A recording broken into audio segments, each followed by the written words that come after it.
Hi, everyone. Welcome to this Netroots presentation. And if you've been here the whole weekend, we know that you're at the end of the almost at the end of the day on the last day. So if you're here, we just thank you for being here. To be honest, this is the session Deprogramming Conspiracy Theorists.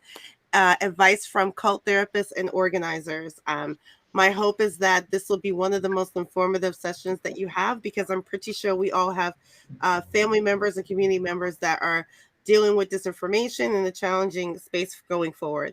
I'm going to be your moderator today. This is Shireen Mitchell. I'm the founder of Stop Online Violence Against Women Incorporated. And of course, as you can imagine, for several years, I've been dealing with both these types of things, including the disinformation as well as the online harassment moving forward.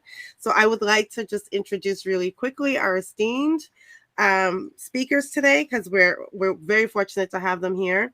We got Katya Ramos from Latino Community Foundation. We have Rachel Bernstein, who has a podcast, Indoctrination, which I think is going to be very important. And we have Yanya Lalich, with 35 years of cult experience, a professor and a part of Take Back Your Life Recovery. Just a little brief synopsis of what this panel is going to be about. Nearly half of Americans think that the election was stolen. 1 in 4 says they will not get a COVID vaccination. Tens of millions of voters enthusiastically support alternate versions of reality akin to actual cult members. How do we talk to friends and family members and coworkers and the communities? We are organizing in a world where facts do not matter, it seems, right? This panel includes a noted cult researcher, a well-known clinician, and expert running COVID education programs in the Latinx community. And we will discuss rhetoric, behavior, and practices that help us have respectful conversations and perhaps move people to action, even when we cannot agree on all the facts. So I want to get started. I just think this is going to be a very important conversation. And so I just think, Yanya, if you can just briefly start with your 3 minutes. Sure. And for everyone else, we're going to start with 3 minutes, then we're going to have a general conversation, and then we're going to have time for Q&A after. So, Yanya, would you please begin? Sure. So the way, excuse me, and I'm sorry if my dog might be barking. The way I got into this work is, oh God, can you hear her? I'm sorry. It's okay. We can hear you too. It's okay. Ollie, hush. The way I got, maybe you ought to do someone else first so I can calm her down. Sure. Rachel Bernstein, would you like to go next? Sure. Yes. So, right. I've been working with former cult members and their families for 30 years, and now have expanded it to working with people who have been in relationships with malignant narcissists, and also people now who have gotten involved in conspiratorial thinking and extremism. I get asked a lot what people can do and how they can intervene. And it's very hard. And the cases are very hard because you're dealing with sort of an aggressive nature. And so one of the things that I wanted to make sure to mention that I think is of utmost importance is finding a way to reintroduce civility into the conversation. And how you do that, how you have kind of a both and way of approaching a subject where it seems like everyone has found their own corners and they're not willing to be a student of each other. And so I think being able to care about the other person's position, even if you don't agree, because what you want to show is that you care about the person. And if you care about the person, then it's easier to show that you care about their position. And also to then look beyond the ideology. Sometimes people get involved in these sorts of things because they want to have a sense of community. They want to feel special because they have fears in general. And this sort of helps them quell their fears. So if you talk about it from an emotional standpoint or get to know what it is that appeals to the other person, you're going to have a much better conversation. I think, it's important too to think of your role when you're intervening as kind of to help them disengage rather than to de-radicalize them. And if you help them disengage, you do that by helping them re-engage with you. And so I think there's a nice way of kind of sliding them back over rather than them feeling like you're against them in some fashion. But people do have a lot in a very real way to not trust about the government, about what's happening in the world. They know they're being lied to. We all know we're being lied to. But how do you have people not go to this extreme where they're no longer looking at good sense? They're no longer seeing the damage that they're creating right in front of them in their relationships, in their families, and to help them be aware of that, I think is very important. Thank you for that. Yanya, are you okay now to speak? I think so. Thanks. Okay. My name is Yanya Lalich, and as Shireen said, I've been doing this work for about 35 years, and I basically got into it because when I was 30 years old, I joined a political cult. It was a left-wing group, and we were going to, have the revolution, and we didn't think it would happen in our lifetime, but we were supposed to be martyrs for the cause. Anyway, it was a very strict group, very confining. We spent a lot of time just sitting around and criticizing each other, and it was really quite traumatic. And the leader was alcoholic and corrupt and everything you can imagine. And I was in leadership most of the time, so I knew a lot about what was going on. Sorry, there goes my dog again. After I got out of that, I fortunately found a good therapist who understood about post-cult after effects, and got my head back together and went on to grad school and got my PhD. But all of that time, I was working with families, working with former cult members, running support groups, doing quite a bit of media whenever whenever something hit the news. And I think right now we're in a really special moment. First of all, I've never been busier. I get calls, I'm sure like Rachel, I get calls constantly from families who've lost someone, to not just to what I now call the run-of-the-mill cults, but to these more amorphous online communities. So I think we're seeing cults on a national scale, which is something very new for us, and for us to kind of reshape our approaches. And I'm very much in sync with what Rachel was saying, that when we think about trying to talk to people to try to, quote, get them back to Thanksgiving dinner, we need to focus on personal relationships and human relationships, and arguing is not the way to get there. And so it's important to not think that you know it all, or that you have the best argument, but the connections really need to be human, emotional connections. And, whether it's someone you're working with or whether it's a family member, you need to try to find ways that you can communicate and bring out the humanity of the person, which will then be kind of a reminder to them of that life doesn't need to be this polarized. Life doesn't need to be this hateful. And I know that's difficult when someone has a truly hateful ideology. And that's one of the issues I know we want to talk about. But I've sort of come up with this idea that I call critical compassion. We need to be compassionate, but we need to be thoughtful about how we're going to do that. We need to worry about ourselves as well, and self-care, and not get yourself in a situation where you're harmed or you're traumatized. But you also need to think critically about the best ways to approach that person. And I know this is probably really old school, but I think one really great way to do that is to role play with your other friends, having a conversation with someone who's closed-minded in the way that we're experiencing, and sort of practice what you're going to say so that you don't fall back into your old arguments, because pushing is only going to push them back further. And it really is, like Rachel said, a matter of trying to ease people to come to their own conclusions about it. And what you want to be is the safe haven. You want to be the place that they'll feel safe to go to or talk to when they start wanting to really express their doubts. Because I believe, as someone who was a true believer, I believe that everyone has doubts. And so what we need to do is kind of plant seeds in a way that will fester and make those doubts burst. So I think that's all I'll say for now. Thank you. And thank you for inviting me. Really looking forward to this. Yeah, I am too. And actually, I just want to, like Zach put in the chat really quickly, I've never been busier. It's not the thing you want to hear from a cult therapist.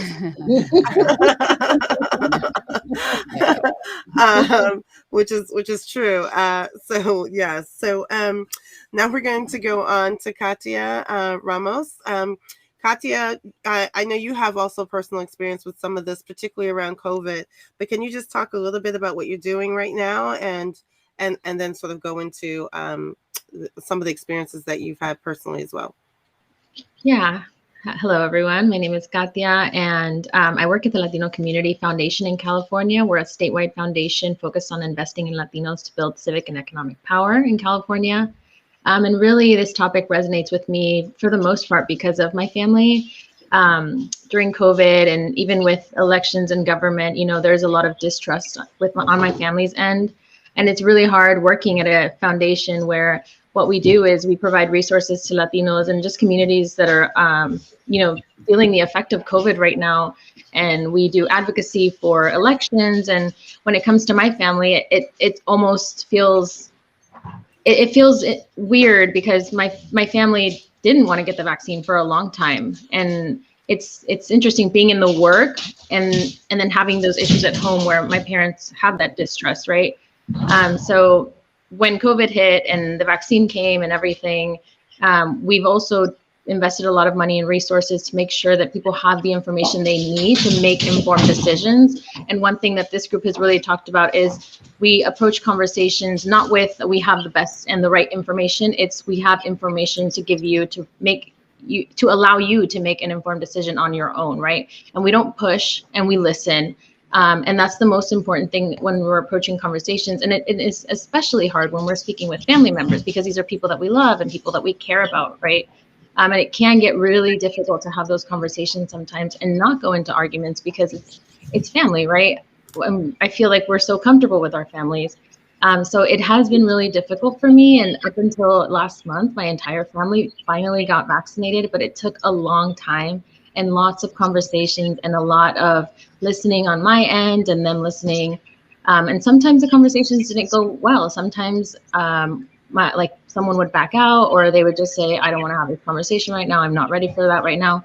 And what I really, really took from those conversations and finally getting them to get vaccinated was it's all about respect and respecting that they are their own individuals. And my opinion, because even though I bring facts with me, I am not, in their mind, I am not right. So they think of me as, oh, she doesn't have the information. She doesn't know the truth. She hasn't done her research, right? So if you go into conversations with that approach, you're not going to get anywhere.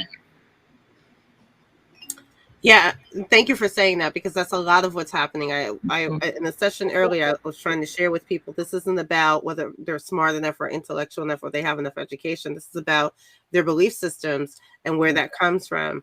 And Rachel, I just want to have you really quickly talk about this from a conspiracy theories perspective. What you said that it serves an emotional need. Can we just sort of unpack that a little bit about what kind of emotional needs do they serve and how is it served? And then what are some of the bridges in terms of some of that dialogue? Okay, right. So that's a great question. And I think also just going back to what we were saying about engaging in conversation, it doesn't mean that you have to tolerate being abused and screamed at also. So it's okay for you to say, let's pick this up another time when we both feel ready to continue having an actual discussion. And I can hear you if you're using a tone that's going to help me hear you. So there are ways to, in a very polite way, shift it to there being more civility.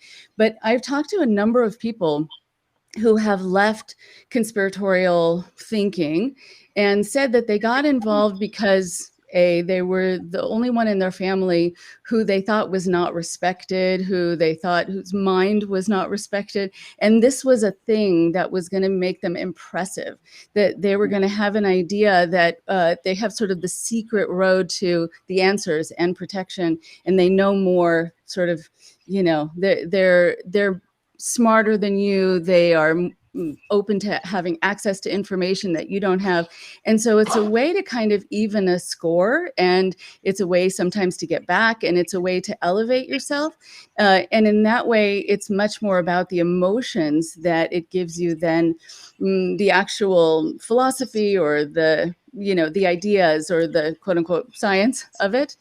I think also for some people, it's a way to connect. I know this man who is very involved with the QAnon casualties on Reddit said that he got involved in QAnon because it was a way for him to connect with his father, who had conspiratorial thinking.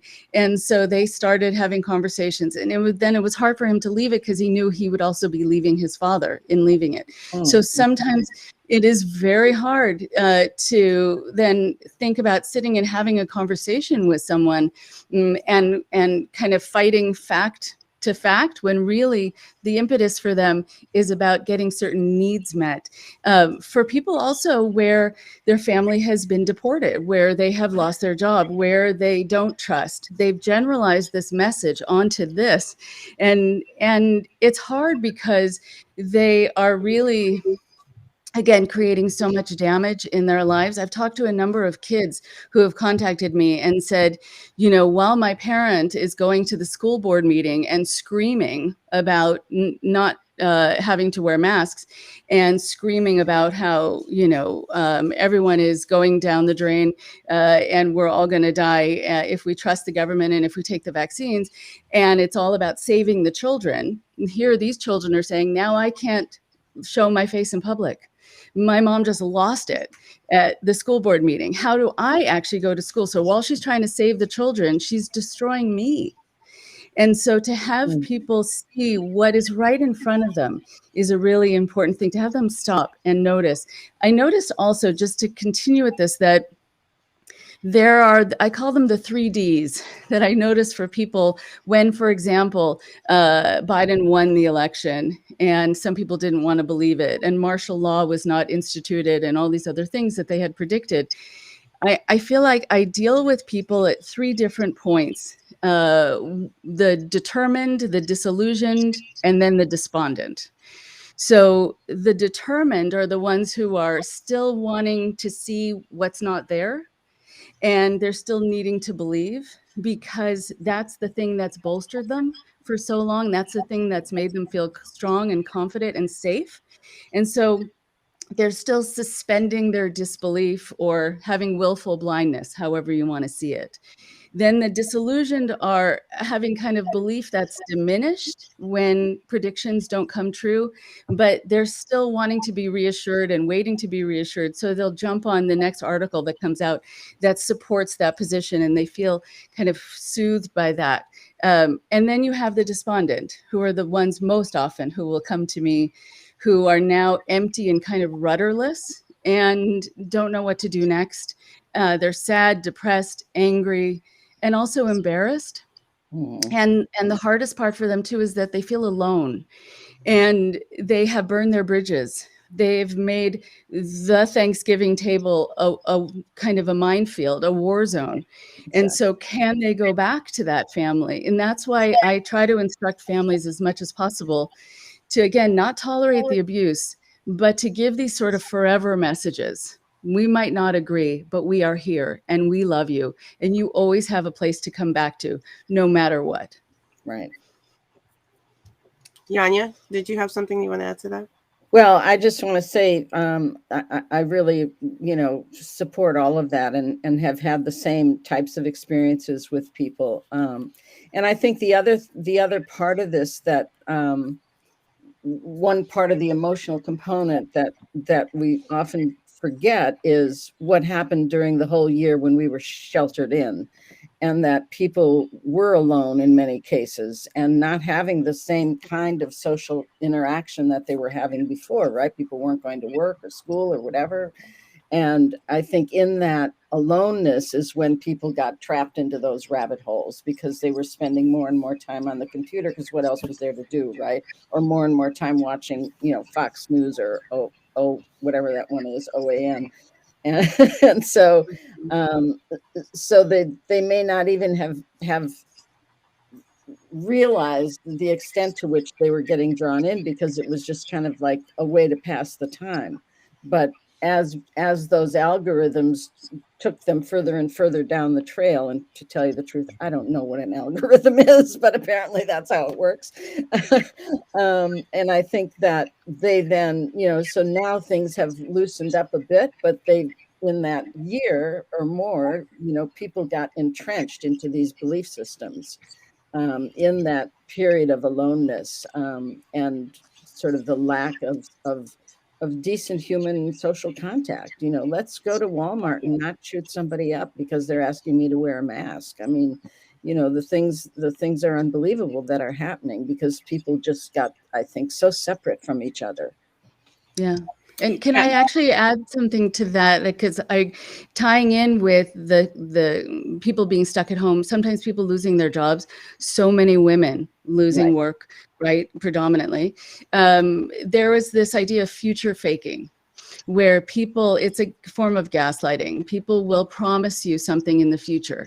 Like they'll say, stay with me and I will provide you with something, right? Stay at this company and you'll go up to the next tier, even though they never have that in mind for you. The thing that is appealing for people, I think, with conspiratorial thinking is a hopefulness. This is going to keep me safe. I'm going to be taken seriously. Something in the future is going to happen that's very good, or the storm is coming, right? There's always this future thing that keeps people attached to the idea, especially when things in their real life are being taken away. They're looking for hope. They're looking towards the future, and this feeds right into it. Yeah, yeah. And then we're going to talk a little bit more about the online stuff. But Katya, I want to bring you in on this part, because with the work that you've been doing, like we just hinted on the whole, everyone being locked down, but that even the mask part, all these other pieces are is tied exactly into the disinformation and the hesitancy around the vaccine, and also about like what is between the vaccine and or the measures that are necessary to between COVID and the measures necessary to mitigate that and to stop the spread has caused much of this as well, because people do think that they find something that other people don't have because this is such a novel virus. Could you just speak a little bit to that, and then we can talk a little bit about like the online space from there? Yeah, I mean, when we started doing, I started volunteering to do vaccine canvassing. We would go door to door and we would ask folks to sign up to get a vaccine. And a lot of what we heard was just the repetition of conspiracies and just misinformation that was out there. And one thing that we really, really focused on was just not repeating that information. Because even if you are saying that information is false, when you repeat it in a space where those people may not be aware of that, you're almost spreading that misinformation unintentionally, right? So that's something that really I think is, I mean, even when discussing it with people that have fallen in these holes, right, during these times, I think it's important to just stick to taking the conversation where you're headed somewhere else and not, deciphering whatever misinformation they're repeating, right? So, I mean, when we would go out and then come back and report what we heard, I mean, we were hearing crazy theories. I mean, interesting. It was things that I mean, you almost think like, how does one believe this? But what we were saying, I mean, you're at home for a year, and it's hard to undo a year's worth of people just researching and falling into holes and threads and so many platforms that are available now. And we have everything accessible on our phones, which is even harder. I mean, you can do it from bed or you can wake up in the morning and then like get a notification about something that you're already so wrapped up in, right? So, I mean, it is difficult. And I think that, just not repeating those types of things and just not resharing the information is critical to kind of subduing these conspiracy theories and rabbit holes that people fall into.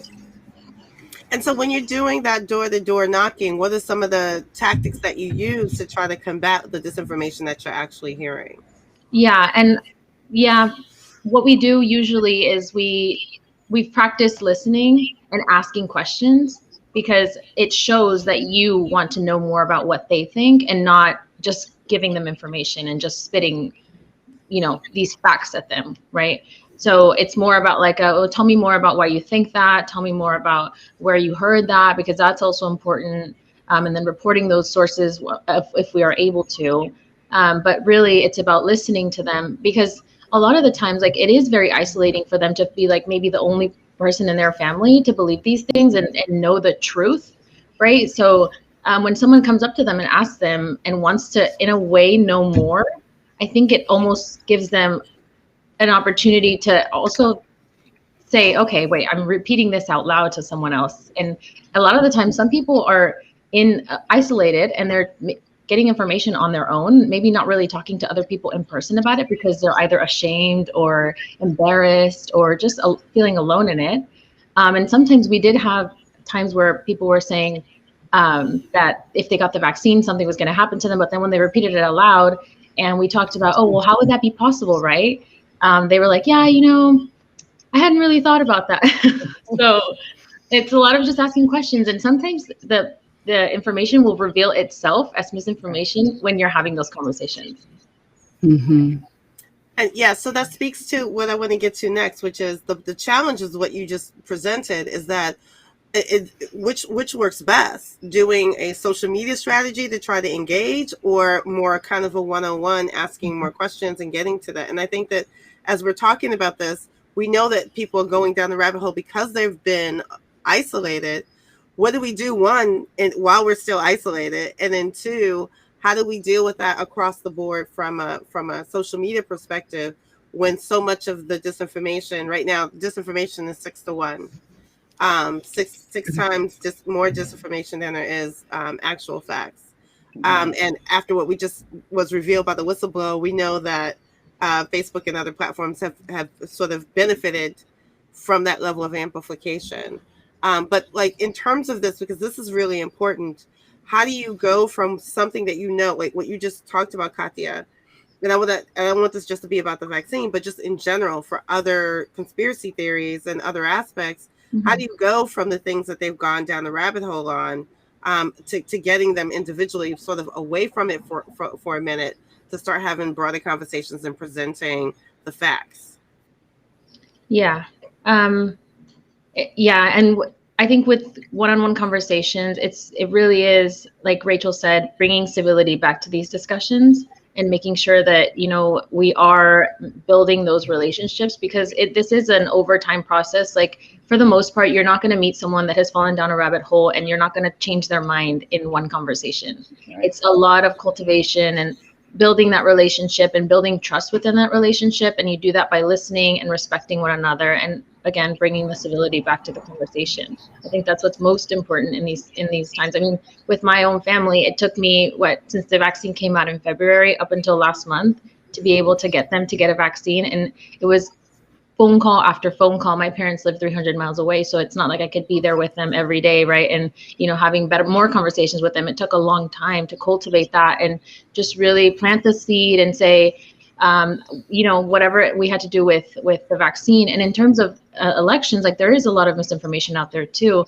And I have found that there is so much on social media. I mean, so much information is consumed every single day on social media by so many people, that the conversations that you're having verbally with people are what people are going to remember.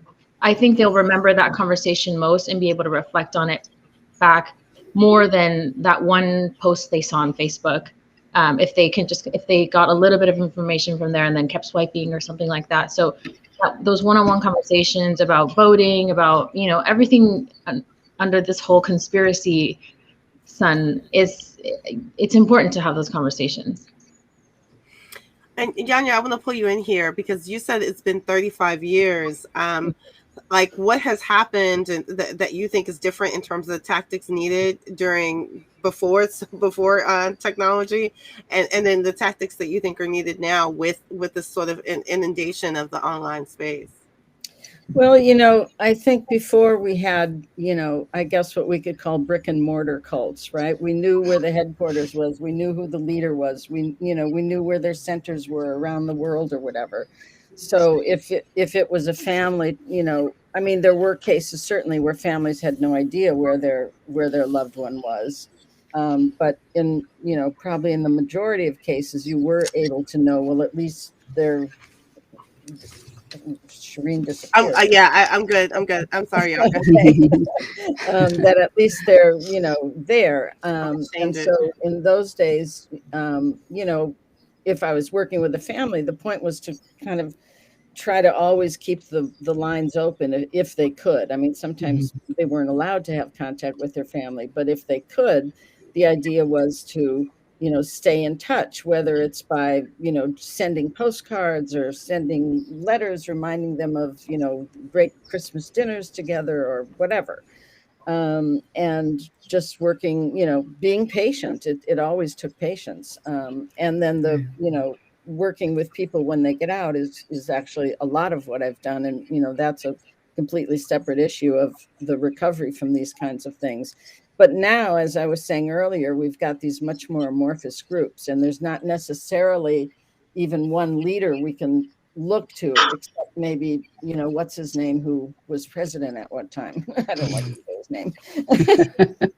And so, but even there, it's very different from what we've known in the past. So, and then you have QAnon, where maybe there was this guy who was Q and maybe not. So now it's so widespread that you have people who kind of step in as the quote charismatic leader, right? So it might be some radio talk show host, and they're taking information from him one day, and then he dies the next day of COVID. So then they got to find someone else, right?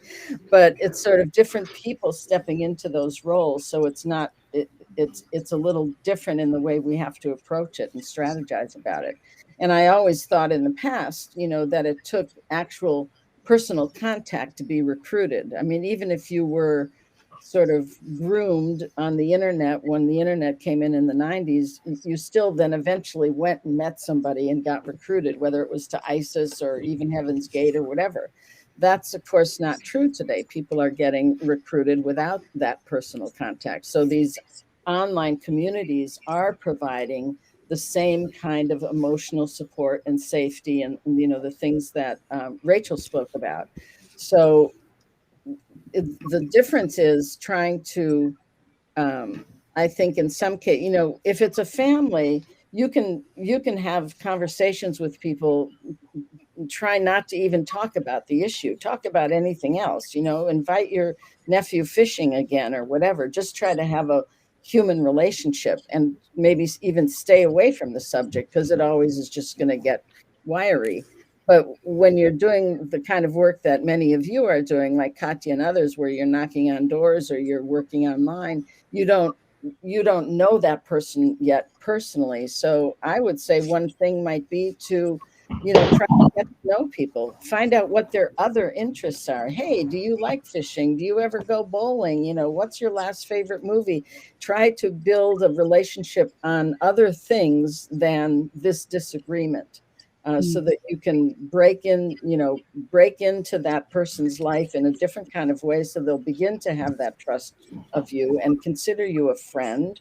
And then perhaps you can slowly ease into planting those seeds of doubt that I talked about earlier. I think it's interesting too when we talk about the online presence, that you don't have to have met somebody in order to follow what they're saying. I think the fact that people did not know or might still not know who Q is, etc., helps really, unfortunately, to kind of deify this figure, because you don't know if they're human, and you can assume maybe whatever you want to assume about them, because you don't see them as some guy in their mother's basement. But you can then, once you deify someone, then whatever they say is like from on high, from God. The other thing that happens, I think, when people are getting their information on the internet and computer, a lot of people have this misrepresentation of it, that it's kind of cold and distant. But I think it actually adds to an intimacy, because they're in your bedroom. They're there with you in the middle of the night when you can't sleep. And so you really think that these people have helped you through this really hard time. And you did it without any effort. You just had to turn your phone on or turn your computer on. I know somebody also who said that she got involved in radicalization, actually, turned out to be a terrorist group. And the reason that she was drawn in, she had been in foster home after foster home. And she said, the thing that got me was they remembered my birthday. Wow. There was something about being seen, about being known. Mm-hmm. And that then she was willing to do so much to sort of reciprocate for them, just showing that they cared. And I think that this is important because I think that that emotional piece that you talked about earlier, Rachel, was a key part of this. I do want to talk. I want to ask one more question before we go to the audience, because we're close to getting to some audience questions. I have a few more if we don't have enough audience questions. But the one is I just wanted to get at, which was like trying to uncover the whole coercive, controlling and gaslighting part that does happen and takes place in this regard, and how that plays into this conspiracy theories. We've seen how in some ways that this has shown up in domestic violence cases and the like, but like, how do we really sort of try to unpack just in a few minutes, it's a lot to unpack, but in a few minutes, try to get at the way in which that is sort of one of the tools that is used to kind of keep people still moving within those conspiracy theories. Yeah, just quickly about that, I think it helps people have magical thinking, which feels very good when you feel like everything's falling down around you. It also helps you keep your blinders on so that anything you don't want to be true, it doesn't have to be true anymore. It can be a body double, and it can be, well, that was just CGI. I think that it helps preserve for people this sense of safety, and that that it's okay to say that's not real anymore. And then you have millions of people also agreeing with you that that's not real. And so then you don't have to face the truth. And it delays you really facing the truth. The problem that I see with it, unfortunately, is that that's endless. And you can just keep going with that ad nauseum until you're ready to face the truth. Counseling sometimes helps people be ready. But I think also that when you're dealing with gaslighting and other things, you have now a desensitization to what would normally be seen as delusional or crazy. And so that's frightening too, from a mental health perspective. And Katya, going back to something you were saying about having conversations, if you get people to be able to say, just as I say that out loud, I realize I've been gaslit, or I realize that I've been coerced. I think the only reason they will say that is if they feel safe enough to admit that, even to themselves, in front of you. And they won't do it. They'll dig their heels in if they think you're in opposition. So it's about the art of the conversation that helps people even hear it in their own voice and be able to admit that it doesn't make sense. It doesn't come together. Yeah, and a lot of the ways that we've been connecting to the community, especially when doing that vaccine canvassing, was we were speaking to people in the Mission District of San Francisco. It's a predominantly Latino neighborhood, low income. And it was really by speaking to people in Spanish where they felt most comfortable. Connecting with language was the way that we made them feel comfortable. Because you knock on their door and they're like, who are you? What do you want? And then you introduce yourself in Spanish or whatever language the person or the community may be most comfortable with, and then making a connection there. And it's the first words we say to each other already create that connection where they feel a little bit safe. And then you start asking questions and you make them feel safer. Why don't you want to get the vaccine? And this could be about anything too, like why don't you want to be involved in the voting process, or why don't you know? And it was that connection through language that really, really fortified the relationship that we were creating. And even if it was just a 10-minute encounter on like a Saturday afternoon. Yeah, and Yanya, do you have something to add to that? Because I want to add to the online version of what I'm saying in terms of that. Sure. I just wanted to say a thing about coercion. I think that, most people don't realize when they're being coerced. I mean, they think coercion has to do with holding a gun to your head, right? Or being physically forced in some way. But in fact, there are many, many, many subtle ways that people can be coerced and influenced. And of course, we're influenced all the time in our lives, right? By everything around us and everyone around us. So I think sometimes, talking to a person about a time when you were influenced without realizing it, and then realized it later. I mean, it can be something as simple as, you know, you went shopping and bought a dress and the sales lady told you how beautiful it was. And your friend was like, oh yeah, you look so great in that dress, and you buy it. And then you get home and your husband's like, what in the hell is that? You know?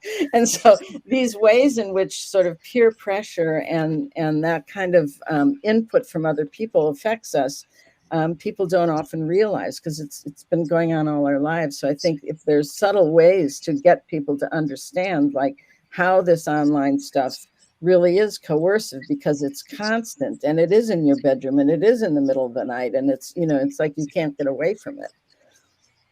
Yeah, and I have to tell you, since I've been on the social audio apps, that coercion is very different than just the text or memes. Just really briefly, because people are using your tone of voice. They're saying things in what seems like with confidence and assuredness, while they're spreading disinformation. They are making people feel like this is someone who understands their point of view, while they're also in the middle of having a conversation with someone who disagrees with them.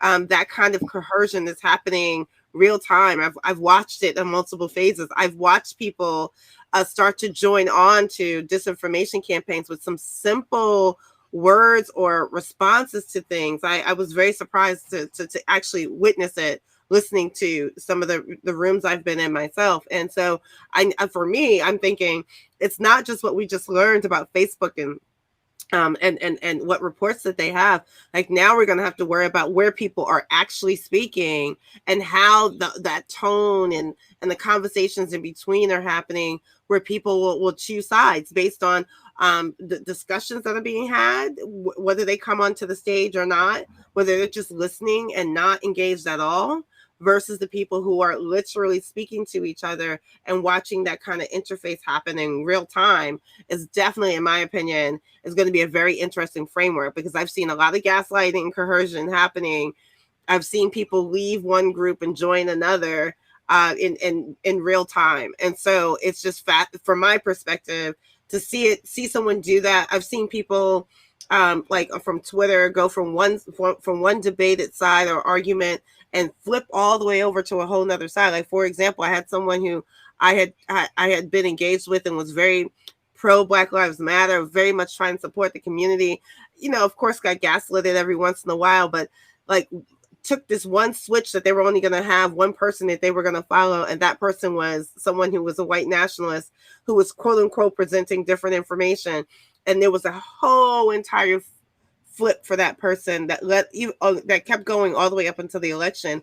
And I was so fascinated just watching that real time myself, and now I'm seeing it happen on these social apps with the voice, the tone, the voice, the assurance that some people are hearing are definitely becoming a marker there.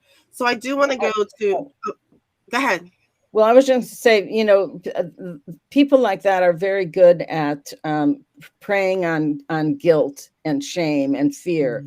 And so, you know, if you think about a lot of the people who jumped on the QAnon bandwagon, when they started that whole sort of leeching onto the Save the Children campaign, right? And they would, you know, they would say to people, well, you care about children, don't you? I mean, you care about children, don't you? And so people got involved, not even thinking about the QAnon part of it, but they thought they really were saving children from pedophiles, you know? And so they learn, those recruiters learn how to tap into whatever's going to move you. And they're very good at it. And they do it through this type of coercion and duplicity. Absolutely. I've seen hashtags where I've seen Save the Children's only one of many hashtags where the question is like, with the use of the hashtag, they're going, well, why would you disagree with that hashtag? And that usually starts that path. So absolutely, I so appreciate that. So the question from the audience from Angela that I wanted to bring up was, how do you engage in this work and have these conversations without communicating to them or to others that you are complicit? Oh, wait, is that the right one? This on That's Kaya. Okay, there's a different one. Kaya has another one. Okay, I'm reading one in the chat versus this one here. So let me do this one quickly. The one that's up, it says, curious if there are support groups or family members of folks that have gone down this rabbit hole, into QAnon, anti-vax, etc. I'm sure there are support groups around the country. Rachel might know of some. I know that I'm going to be starting one on Zoom for families. And if people are interested, they can email takebackyourliferecovery@gmail, and we can put you on a mailing list. But I don't know, Rachel, do you know of any groups that are actually structured at this point? Right. So I have a support group every other Wednesday night for former cult members and their families, for people who have been involved in situations where they've been coerced, where they've been manipulated, controlled. And I know there are a number of networks that are being talked about through the Reddit group QAnon Casualties, which has over 200,000 participants. So you can just see the size of the issue.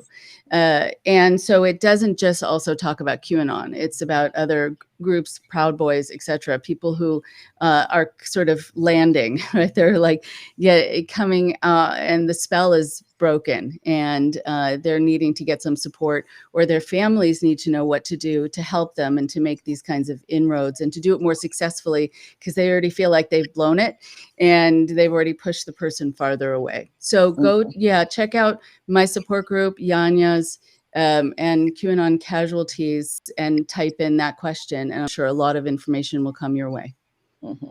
And I will add that while I haven't heard of a support group here where I am, I have found that if you are comfortable just talking about it with other people, you'll find that you're not alone in it, and you'll find that everybody is dealing with this at some capacity. Everybody I know. Right. And so the problem is so widespread at this point that just talking about it with friends or other people, you'll see that some things work for other people that might not work for you, but you can also provide help for them and say, this is what worked for me. Yeah. The next question from Kaya. The study of radicalization is something very close to me. Something I've struggled with is, how do you engage in this work and have these conversations without communicating to them or to others that you are complicit? Some of it's cut off. Hold on. Let me just make sure I got the rest of it. That you are complicit, or that truly disabling, harmful beliefs and actions are acceptable or have a place at the table. I think, being able to say, or being able to ask, why does this speak to you? What are you getting from this? How do you feel how did you feel when you found this community? What does it make you feel that you believe this?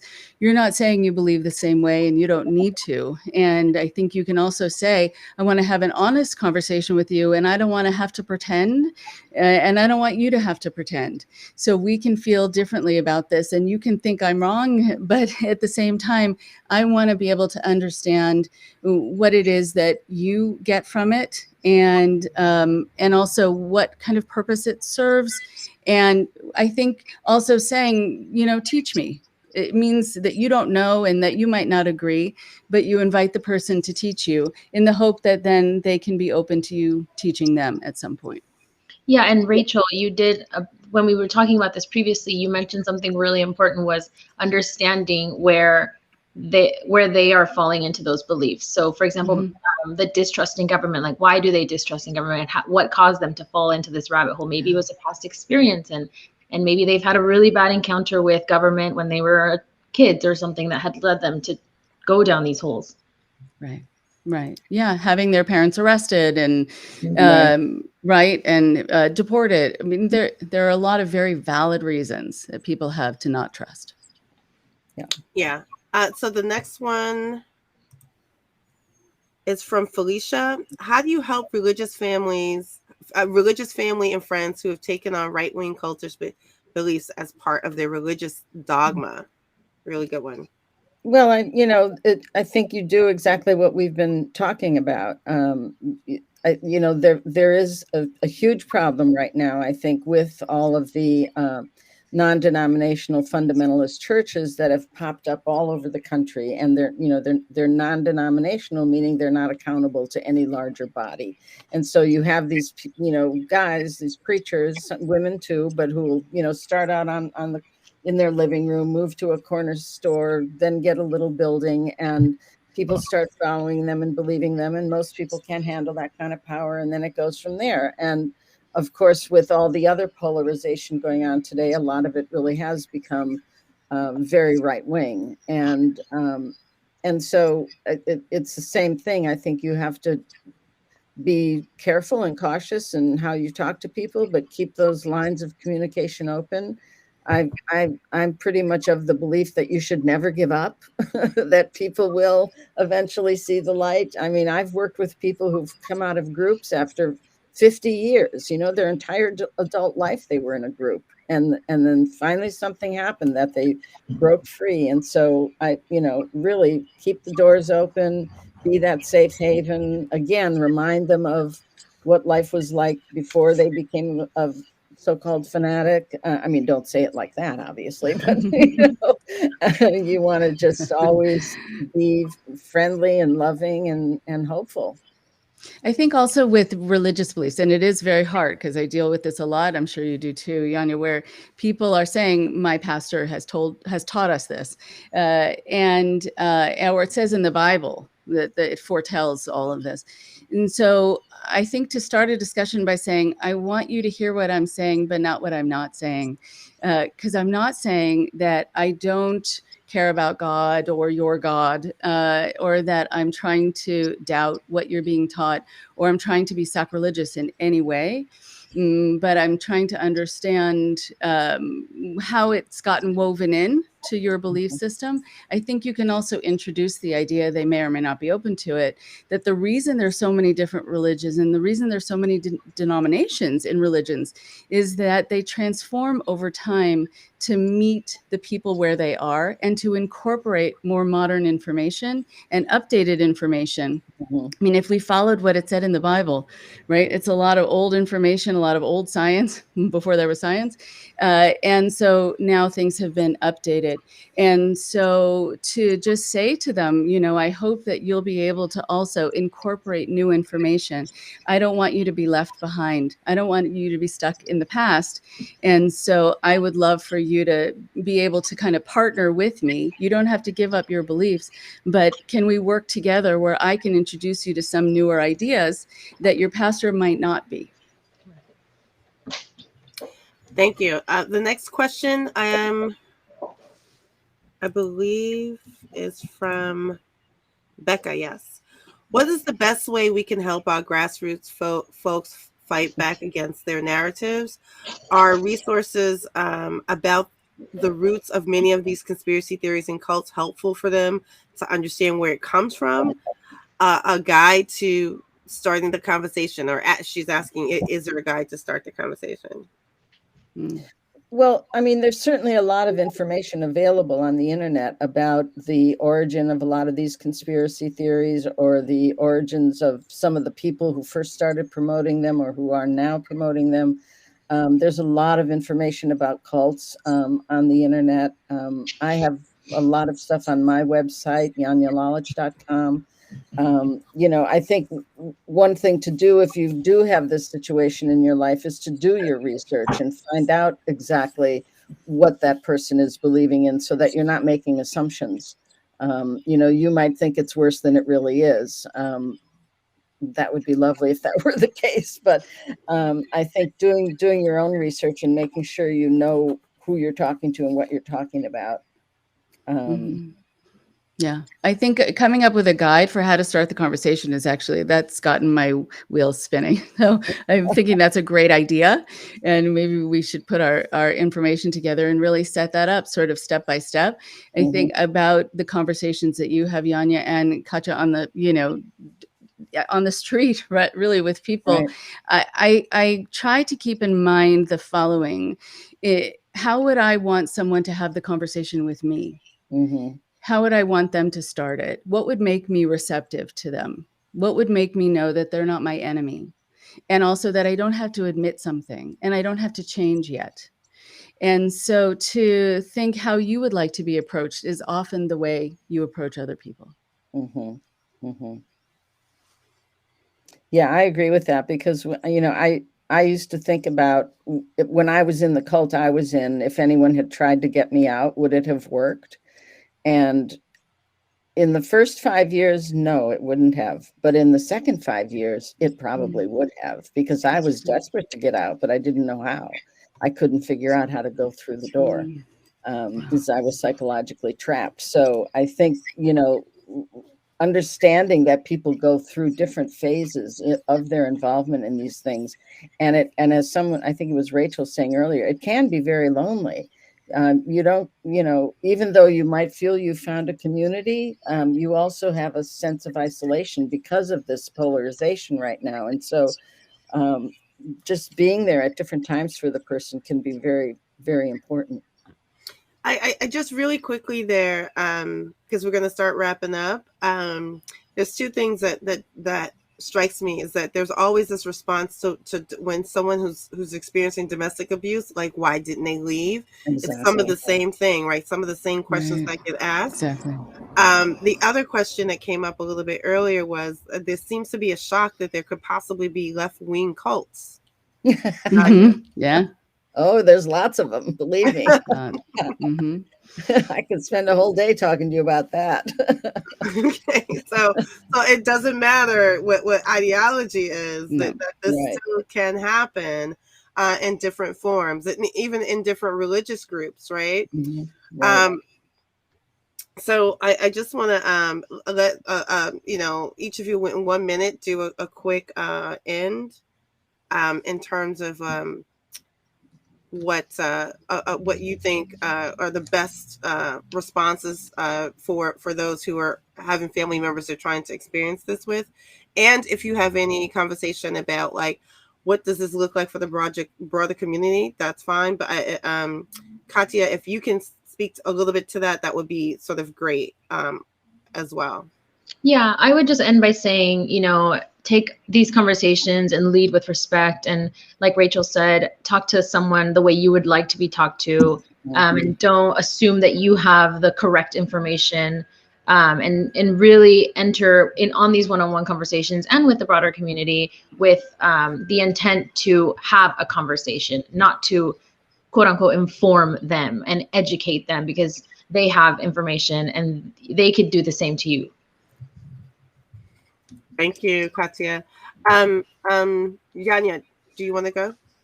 Yeah, I mean, I know we're really short on time, so I would just say I really honor the work you're doing, and I think it's so important. And I'm sure it gets frustrating and discouraging, but I'm here to support you all the way in whatever way I can. So thanks for everything you do. Oh, thank you. So nice. That was nice. And Rachel? Yeah, I think going actually back to something Yanya said about the first 5 years, no one would have been able to make inroads, but the second 5 years, yes, and you were hoping to be rescued. That's a very important thing to remember, that sometimes it isn't that the conversation wasn't successful, it was just the timing of it. Right. So try again and try again and try again. And try to do it also with the person alone, because if they're with other people, they're going to feel like they have to hold to the party line in front of other people. I think also if you can come across like what you're saying is, I don't want you to be taken advantage of. I don't want your time to be wasted. I don't want you to be put in harm's way because someone has an idea that you're thinking you need to follow. If you really care about the children, let's say, how many children has QAnon saved? Not one. So you don't say that, but you say, if you really care, here are all these other organizations where in real time, in a tangible way, you can see the fruits of your labors. And I don't want you to be kind of told that you're helping, but you don't get to really experience it. And try to shift, try to notice what's good about their reasoning for wanting to be involved and shift it to something real. Yeah, that's really good. And what people didn't know, there was actually an organization called Save the Children that had to really try to unpack that, because that impacted them as an organization to do the work to save the children. So thank you so much for being here. This was such an important conversation. And I really do think that there are more resources that are needed, because I think people are starting to see. And like the other quote that came out was like, it's not a good thing to hear that you're busier. we would hope Yeah. that you would be less busy. But that ultimately there's something that we all as individuals can participate. And then and the work that I know what Katya is doing, she's doing this for the whole, community in general around something very specific in terms of disinformation. And so there are other places where orgs fit in, like Save the Children, like Katya's organization, but there's and also my organization, but there's also ways that you individually you can participate in this to help your family members, but also to like help not additionally spread the disinformation as well. So I just want to close there and say thank you so very much, everyone, for being here and staying to the end of the day. Thank you. Thank you very much. It was Thank a you. pleasure. Thanks a lot. Thank you. Thank you.